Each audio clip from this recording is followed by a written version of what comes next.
Belakangan ini lagi ramai wacana sertifikasi penceramah yang digulirkan oleh Kementerian Agama. Program ini jelas ditujukan supaya para penceramah keagamaan di bangsa kita ini tidak ngawur ketika berceramah soal agama. Sudah menjadi rahasia umum juga bahwa seringkali panggung-panggung keagamaan ini digunakan oleh pihak-pihak tertentu secara tidak bertanggung jawab untuk memunculkan sentimen-sentimen keagamaan. Nah, repotnya adalah narasi mereka itu adalah narasi pemecah belah yang isinya menyinggung agama lain, terutama salah satunya adalah kekristenan juga. Nah, makanya kenapa saya bikin video ini. Tujuannya adalah untuk menunjukkan segala kengawuran mereka ketika mereka mengeksploitasi segala narasi yang keliru tentang kekristenan. Tapi sekali lagi, tolong teman-teman jangan baper loh ya. Saya ini lagi ngomongin oknum, bukan ngomongin agama. Masyarakat 62 ini perlu terus belajar untuk semakin dewasa di dalam beragama. Jadi teman-teman tolong bedakan, ini bukan soal agama, melainkan soal pihak-pihak yang mengatasnamakan agama demi kepentingan pribadinya. Maka melalui video ini saya akan tunjukkan berbagai macam kompilasi, narasi-narasi bohong, narasi pembodohan terhadap umat, dan juga narasi kebencian yang tidak bertanggung jawab yang menjadi latar belakang kenapa memang program sertifikasi penceramah ini perlu untuk diadakan. So, teman-teman nontonnya nggak usah pakai baper, nggak usah pakai emosi, santai aja ngelihatnya, kalau perlu dijadiin refreshing ya. Yuk kita simak kompilasi narasi-narasi bodoh ini.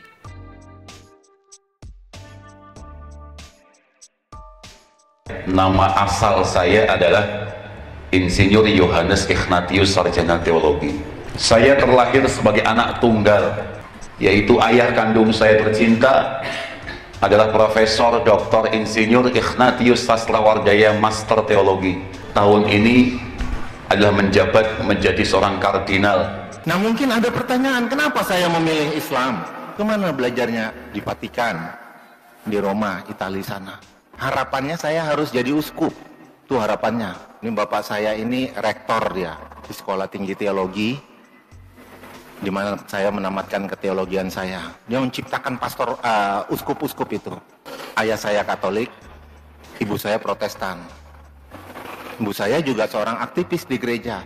Dr. Anda Marcella Ola ini adalah pendeta di kalangan Protestan sampai sekarang. Dulu waktu saya masih pendeta, saya dulu rektor di UKI Papua, Sekolah Tinggi Teologi Calvinis Ebenezer. Saya yang mendirikan Universitas Kristen Papua. Itu dengan support dana dari Stuttgart, Jerman. Orang keluarga saya kaget. Kok bisa masuk Islam?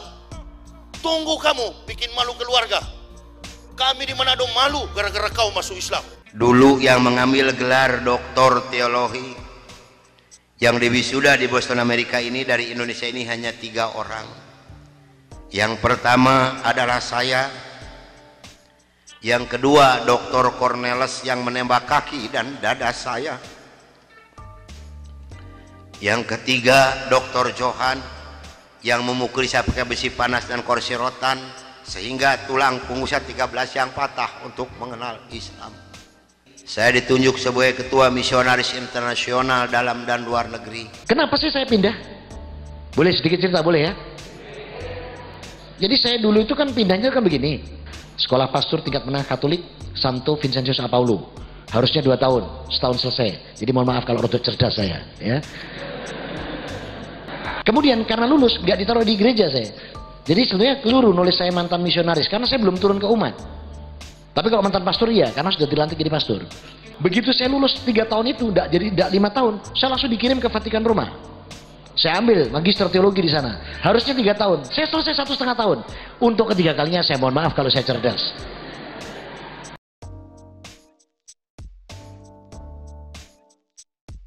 Maitreya itu Buddha ya, Buddha Maitreya yang akan datang, yang dinubuatkan. Sebenarnya di kitab sutra sudah ditulis Maitreya itu adalah Muhammad. Kenapa nggak tahu patung Budanya jadi segendut itu juga saya juga nggak tahu ya. Kalau Maitreya aslinya itulah Nabi Muhammad. Anak-anak kecil sejak umur TK aja sudah dilatih untuk benci Islam. Balonku ada 5 rupa-rupa warnanya. Yang meletus balon apa? Ijo. Hatiku sangat kacau. Loh, Islam itu bikin kacau aja. Apalagi nyanyi yang jelas-jelas mengajak untuk membenarkan ajaran Kristen. Naik ke puncak gunung, kulihat saja banyak pohon apa? Nah, kenapa cemara? Ditanamkan untuk mencintai pohon cemara, pohon Natal. Yesus itu bukan seperti gambaran saudara Kristen. Bukan, Ustaz. Lemah lembut, mukanya manis, bewokan, gondrong, mata biru, ya. Jarinya halus. Enggak. Nabi itu perang. Yesus perang kok. Allah nggak taruh Nabi yang kelemar-kelemar, dibantai sama Roma, ya. Enggak, dia fight. Ada menjawab, perempuan yang kau berikan untuk menemani saya, dia yang telah memberikan buah itu kepada saya, lalu saya makan. Ngomong-ngomong, ini ngaku atau ngeles? Hawa juga ditanya, benar kamu yang melakukan itu? Saya ditipu ular sehingga saya makan. Ngaku atau ngeles? Jadi kalau Anda itu punya sifat ngeles kebanyakan, itu jangannya Anda belajar pada agama yang salah. Jelas ya? Karena sifat ngeles itu tidak pernah diajarkan di dalam agama kita, tapi diajarkan dalam agama mereka. Jadi pastor, memimpin gereja. Penghasilan yang luar biasa, Pak. Emang dunia ini milik mereka, surganya mereka. Berapa penghasilan saya? 100 juta 1 bulan. Ini banyak plus-plusnya. Banyak tambahan dari mana itu, Pak? Penebusan dosa. Dosa dibayar tuh. Enak banget agama mereka. Kalau pendeta dijemput pakai mobil kan, naik Pajero ini. Yes. Tanya dia, mobil apa ini? Pajero pendeta. Enak sekali. Paling lama 1 semester, 6 bulan.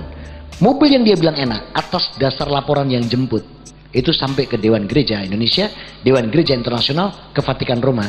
6 bulan mobil itu sudah ada. Gimana mau ndak dinikmati, ndak bubukan mereka?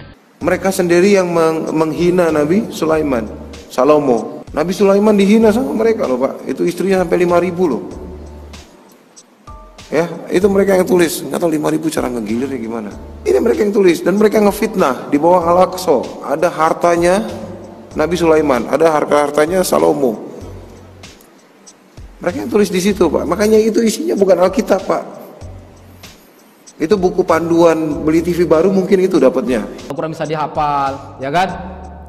Kemudian dibaca dengan suara yang merdu, bisa menggugah hati. Betul Bapak Ibu?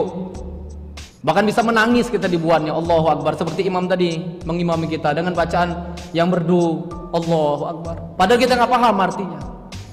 Nangis kita. Tapi kitab suci, saya dulu Bapak Ibu, Injil atau Alkitab, enggak. Ayatnya saja membingungkan.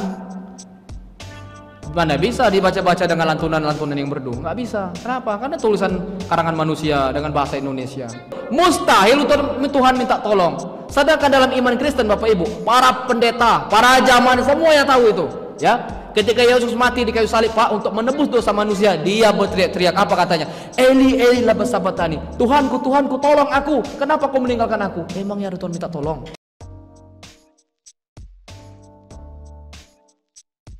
Kalau orang kafir kita tahu, tetangga kita Matius, Markus, Lukas, Yohanes, Stefanus, Stetanus.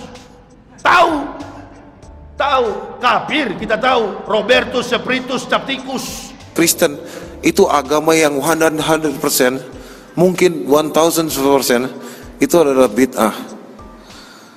Agama yang membid'ah 100% agamanya. Agama fitnah 100%. Kalian ngefitnah Nabi Isa. Kalian yang ngefitnah Yesus, ngangkat Yesus jadi Tuhan, terus dipuji, terus kalian fitnah. Ini orang gila ya? Lalu saya bandingkan Bapak Ibu ketika saya di Kristen, mohon maaf, di Kristen itu tidak mengenal junub, tidak mengenal berwudu, pokoknya pakai baju yang rapi, pakai jas, pakai sepatu, masuk itu ke gereja. Sampai di gereja ngapain? Mohon maaf, hanya malam harinya Pak, nuak, minum khamar, mohon maaf, berzina sekalipun, besok ke gereja itu Bapak Ibu. Orang Islam itu jauh sekali perbedaannya dengan orang Kristen. Simple saja, orang Islam itu Pak, wajahnya bercahaya, saya bilang, berseri-berseri, betul. Kenapa? Karena dia sering berwudu. Wajah-wajah orang Kristen itu, mohon maaf, seram-seram, ya kan, jelek-jelek, ya kan? Kenapa? Makannya saja yang haram-haram, babi, anjing, naudzubillah, ya kan? Orang Islam itu bersih, subuh-subuh sudah bangun kita segar, ya kan? Orang Kristen mana? Wah, nggak teratur hidupnya. Saya cuma tanya satu pertanyaan biasanya yang tidak terjawab. Pak, waktu Yesus disalib ya, meninggal ya, salibnya ngadep kemana ya Pak? Cari dong di buku kamu itu, yang banyak itu. Biarin, sejam berlalu belum dapat. Tapi orang seperti itu harus kita kasih di depan jemaatnya. Harus kita kasih pelajaran di depan jemaatnya. Itu jemaatnya langsung mempertanyakan loh. Pendeta macam apa nggak tahu Yesus mati ngadep mana? Kalau pendeta beristri, pastor nggak beristri.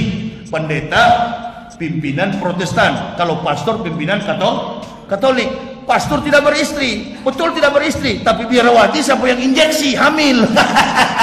Lalu kalau orang Kristen mati itu dinyanyikan sambil nyanyi, bukan air putih yang diputar di sana, minuman keras, mantap, kita antar dia ke neraka.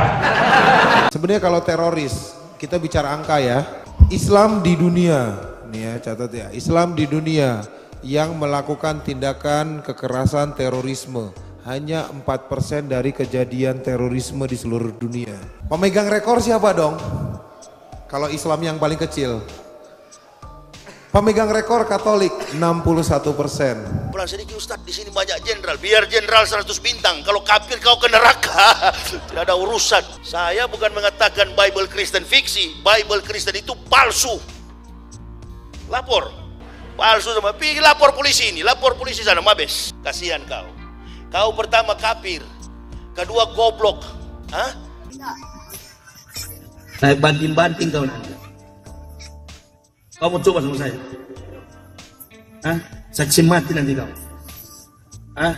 Saya penggal kepalamu nanti.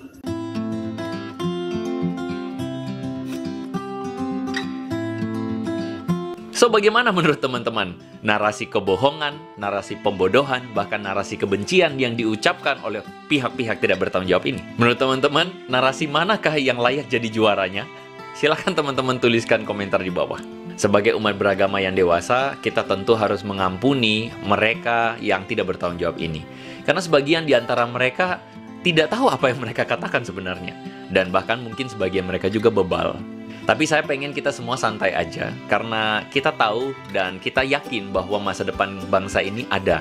Kita percaya bahwa ada pemuka-pemuka agama, para penceramah, para ulama yang menguasai agamanya dengan baik dan berjuang juga demi kepentingan bangsa untuk hidup bersama-sama di dalam Bhinneka Tunggal Ika.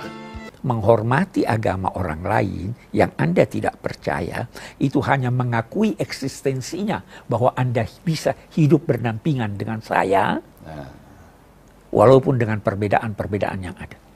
Jalan khusus buat Muslim, jalan itu untuk umum, ya kan? Anjing pun punya hak untuk berjalan di jalan itu. Dia tidak berbohong dalam ayat dan hadis. Meskipun benar sekalipun. Meskipun benar sekalipun. Tapi kalau Tapi dia dia pembohong, punya kebiasaan. bisa-bisa interpretasinya keliru. Jadi pilih ustadz, cari ustadz yang benar. Tentu program sertifikasi ini juga berlaku, saya pikir, untuk agama yang lain juga. Baik kalau dilakukan, terkhusus untuk kekristenan, baik juga dilakukan supaya mimbar-mimbar keagamaan di dalam kekristenan adalah mimbar-mimbar yang berkualitas dan bukan mimbar-mimbar yang isinya adalah pembodohan yang berisikan janji-janji palsu yang tujuannya memanipulasi jemaat.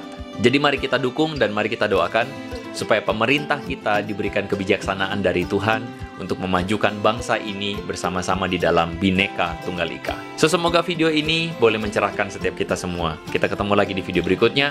So, make it simple, make it meaningful. May God bless you.